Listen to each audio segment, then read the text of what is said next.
साथियों नमस्कार, आदाब, सत श्री अकाल, जय भीम, जोहार। मैं डॉक्टर दशरथ हिनूनिया स्वागत करता हूं इस परिचर्चा में और साथ ही एक निवेदन भी करना चाहता हूं कि आप चैनल को सब्सक्राइब करें और यदि वीडियो पसंद आए तो इसे लाइक और शेयर जरूर करें।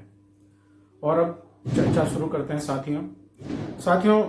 अभी सुप्रीम कोर्ट में धर्मांतरण बिल को लेकर और सुनवाई हुई और यूपी के धर्मांतरण बिल को सुप्रीम कोर्ट में जबरदस्त झटका लगा है। और अब ये मान के चलिए कि जो राजस्थान में जो भजनलाल सरकार ये धर्मांतरण कानून लेकर आई है, इसके ऊपर भी झटका लगना तय है।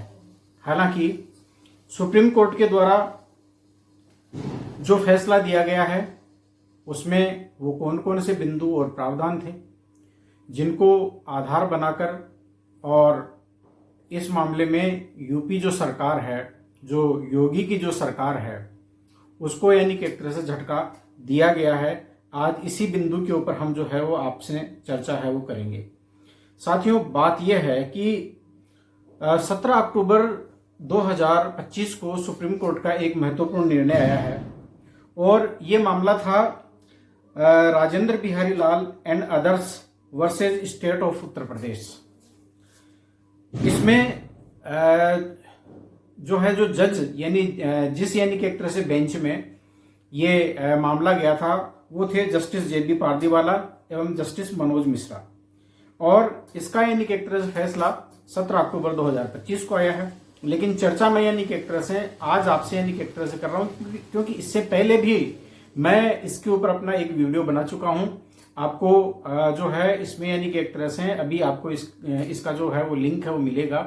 आप इसको जो है क्लिक करके और आप इस वीडियो को देख सकते हैं कि किस प्रकार से भजनलाल सरकार ने भी यानी कि एक तरह से गलत तरीके से और एक यानी कि एक तरह से पूर्वाग्रह से ग्रस्त होकर और ये जो कानून लेकर आई है, जिसका यानी कि एक तरह से राजस्थान में एक विरोध चल रहा है और विशेष रूप से यानी कि एक तरह से जो अल्पसंख्यक हैं उनको इसमें जो टारगेट बनाया गया है और विशेष रूप से जो मिशनरी संस्थाएं हैं उसको टारगेट बनाया गया है। यही यानी कि एक तरह चर्चा मैंने इस बिल में है वो की है।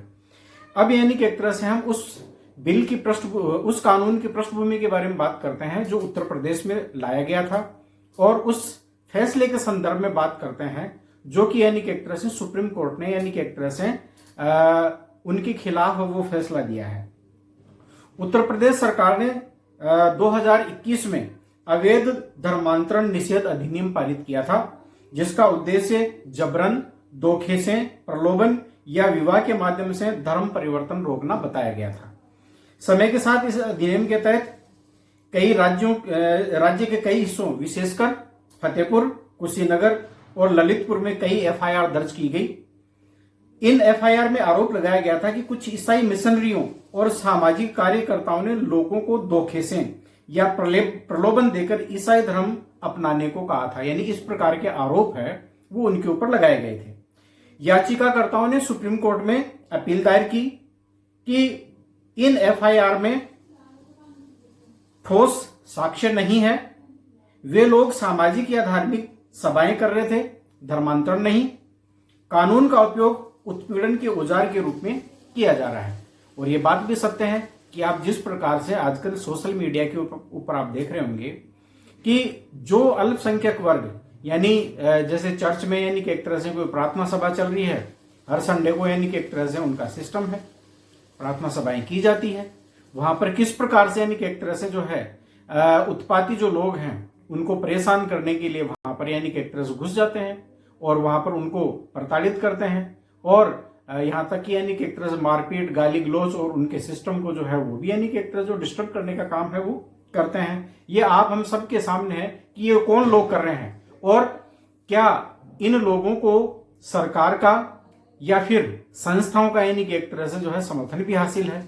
अब इसी कड़ी में यानी कि एक तरह से सुप्रीम कोर्ट में जो है ये जो है याचिकाकर्ताओं ने इसके यानी कि एक तरह से जो खिलाफ है वो दायर की थी, याचिका दायर की थी। अब मुख्य प्रश्न यानी कि एक तरह जो है कोर्ट के समक्ष है वो क्या उठाए गए थे? क्या बिना पर्याप्त साक्ष्य के धर्मांतरण विरोधी कानून के तहत FIR दर्ज की जा सकती है। जैसा अभी राजस्थान में भी यानी कि एक्ट्रेस कानून में ऐसा ही प्रोविजन किया भजनलाल सरकार ने। क्या कानून का प्रयोग निर्दोष धार्मिक या सामाजिक गतिविधियों पर लागू किया जा सकता है? और तीसरा प्रश्न था कि क्या अधिनियम के कुछ प्रावधान यानी वो ये जो अधिनियम बना था इसका धारा 8 और 9 क्या ये नागरिक स्वतंत्रता का उल्लंघन करते हैं?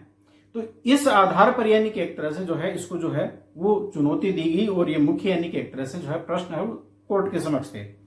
अब न्यायालय ने यानी कि एक तरह से अपना जो विश्लेषण है वो जो दिया है वो किस प्रकार से रहा, आइए थोड़ा सा उसके ऊपर भी हम चर्चा कर लेते हैं। सबसे पहले बात करते हैं एफआईआर की वैधता पर। यानी अदालत ने पाया कि अधिकांश एफआईआर अफवाहों या राजनीतिक दबाव पर आधारित थी, यानी उनका कोई ठोस साक्ष्य उपलब्ध नहीं था। शिकायतकर्ताओं का कोई लोकस स्टैंडी अर्थात सीधा हित भी नहीं था, यानी कोई ऐसा व्यक्ति कहे कि नहीं मेरा धर्म परिवर्तन कराया गया है, नहीं ऐसे ही यानी कि एक तरह से तू कौन मैं खामखा, इस आधार पर यानी कि एक तरह से ये एफआईआर है वो दर्ज करवाई गई थी। किसी व्यक्ति ने स्वयं यह नहीं कहा कि उसे धर्म परिवर्तन के लिए मजबूर किया गया था, यानी इनके पास में इस प्रकार के कोई साक्ष्य भी नहीं थे। बोगस तरीके से यानी कि एक तरह से ये एफआईआर है वो दर्ज की गई थी। इसलिए जो सुप्रीम कोर्ट के द्वारा जो टिप्पणी की गई थी कि the criminal law cannot become a tool in the hands of the state और private persons to harass innocent citizens for their faith और चैरिटी, ये जस्टिस जेबी पारदीवाला के द्वारा टिप्पणी की गई। और कानून के उद्देश्य और इसके दुरुपयोग पर भी यानी कि एक तरह जो है वो जो सवाल उठा सुप्रीम कोर्ट में, और कोर्ट ने माना कि कानून का उद्देश्य सही है। हालांकि मैं ये मानता हूं कि यहां पर यानी कि एक तरह सुप्रीम कोर्ट ने फिर गलती की है। कानून की अभी तक यानी कि एक तरह से रिव्यू नहीं हुआ है। जो कानून बना है उसकी संवैधानिकता, क्या संविधान की कसौटी के ऊपर वो कानून सही है?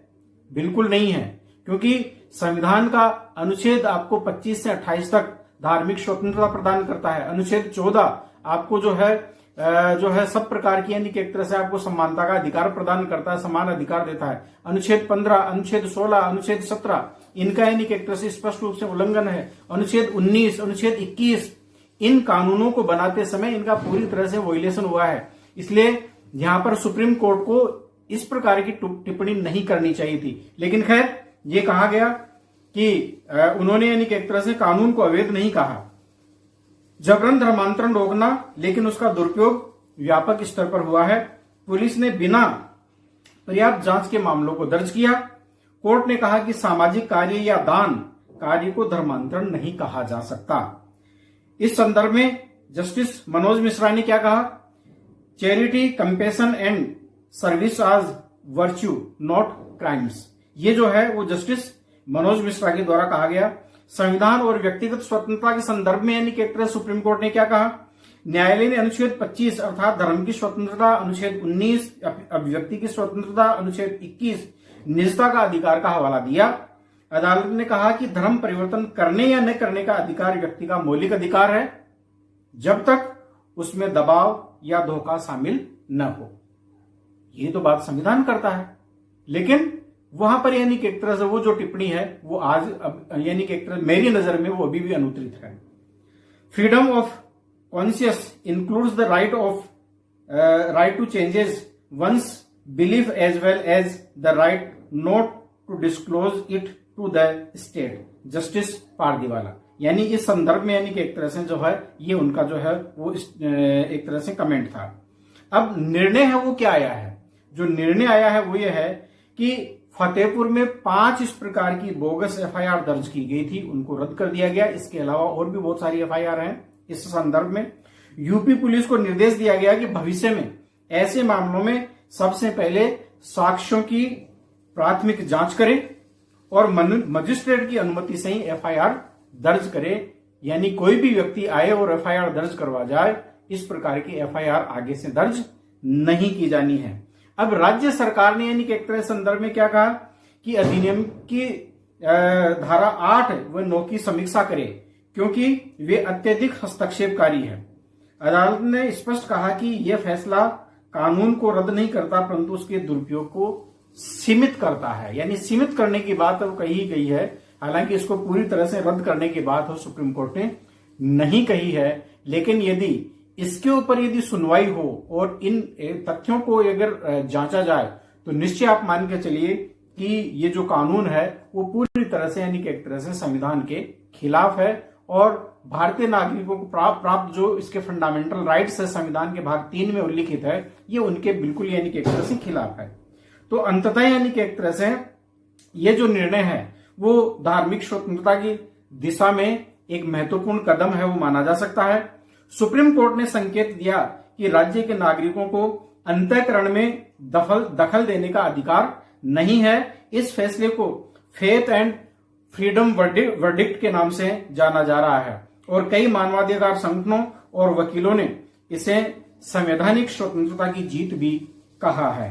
तो सारांश में यानी कि एक तरह से कानून जनता की सुरक्षा के लिए होता है, न कि जनता पर शासन करने के लिए।